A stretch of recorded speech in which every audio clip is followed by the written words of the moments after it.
मनोज जरांगेंची आजची ॲक्शन शेवटची होती, ती काय पहिली नव्हती। बच्चू कडू माणूस म्हणून दिलदार वाटले, सरकारचं चुकलंय हे सांगायला सुद्धा दम लागतो। जरांगेंनी दिला तो वेळ खूप।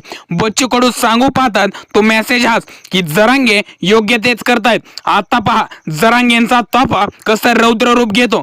तुम्ही कालपासून बातम्या बघत असाल की हा रोड जाम झालाय, तो रोड जाम झालाय, इतक्या किलोमीटर पर्यंत रांगा लागल्यात, तिथपर्यंत फक्त भगवं वादळ दिसत होतं। आता सरकारला सुद्धा समजत नाहीये की हा ताफा थांबवायचा तर थांबवायचा कसा, मागे लावायचा तर लावायचा कसा, आणि आरक्षण द्यायचं तर द्यायचं कसं। आणि या सगळ्या घडामोडी जर बघितल्या तर आता जर रोखवलं गेलं नाही तर पुढे जाऊन रोखवणं अशक्य होणार आहे।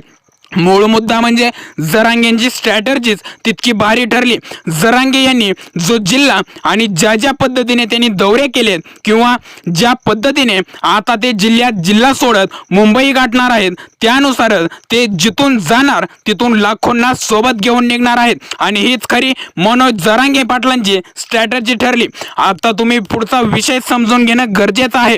लाखांमध्ये मनोज जरांगे पाटलांसोबत माणसं आहेत, परंतु त्यांची जेवण्याची राहण्याची सगळी व्यवस्था झालेली आहे।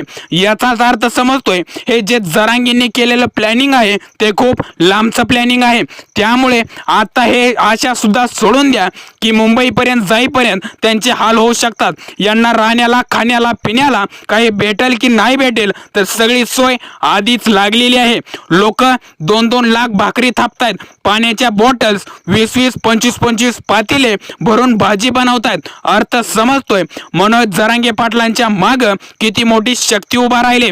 आणि ज्या वेळेस सगळ्यांचीच एकी झालेली आहे त्यावेळी आता सरकार हतबल झालेलं आहे। भूतोन भविष्यती असं मनोज जरांगे पाटलांनी युद्ध छेडलंय आणि हे युद्ध आहे शांततेचं।